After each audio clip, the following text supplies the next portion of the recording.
YCP ప్రభుత్వం దళితుల ఆశలపై నీళ్లు చల్లిందని మాజీ ఎంపీ హర్ష కుమార్ అన్నారు. దళితులపై జరిగిన దాడుల్లో జగన్ ఒక్కరికి కూడా న్యాయం చేయలేదని తెలిపారు.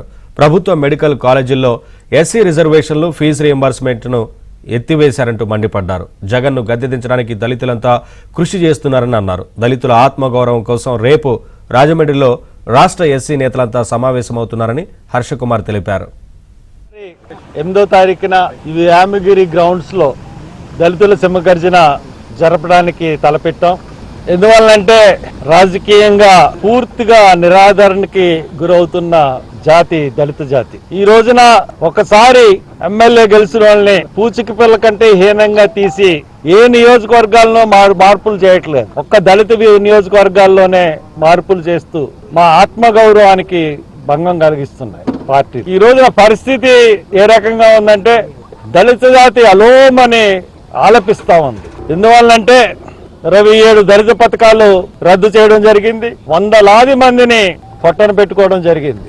ఎక్కడ చూసినా దళితుల మీద దాడులు, ఇంకా ఈ సమాజంలో గుళ్ళోకి రానివ్వకుండా ఉండే చర్యలు, ఇవన్నీ చూసి దళిత జాతి ఈ రోజున చాలా హృదయం బాధతో నిండిపోయి ఉంది. మేము ఈ రోజున మా రాజకీయ శక్తితో మేము రాజ్యాధికారానికి కూడా రాగలిగిన కెపాసిటీ మా దగ్గర ఉంది. మాకు విద్య ఉంది, చదువు ఉంది, సంఖ్యాబలంలో అందరికన్నా ఎక్కువ ఉన్నాం. కానీ రాజ్యాధికారం వైపు దూసుకుని వెళ్ళలేకపోతున్నాం. దానికి కారణం మాకు డబ్బు. ఆ డబ్బు లేకే ఈ రోజున మేము రాజ్యాధికారం వైపు చూడడానికి ఒక అడ్డుపొర మాకు కనపడతా ఉంది. ఆ పొరని ఈ మీటింగ్ తో మేము పట్టాపంచలు చేస్తాం. రాజ్యాధికారం వైపు ఎందుకు వెళ్ళలేమో ఆంధ్రప్రదేశ్ లోని దళిత ప్రతి గుండెకి తెలిసేలాగా ఈ సభలో తెలియజెప్తాం. ఈ పరిస్థితులన్నీ పోవాలి. 27 పథకాలు తిరిగి సాధించాలి. మా మీద పెట్టిన కేసులన్నీ పోవాలి. ప్రతి కేసులోనూ శిక్ష పడేటట్టు, ప్రతి కేసు కూడా ఒక సంచలనమైన కేసే. డాక్టర్ సుధాకర్ మొదలుకుని ప్రతి కేసులోనూ సంచలనమే.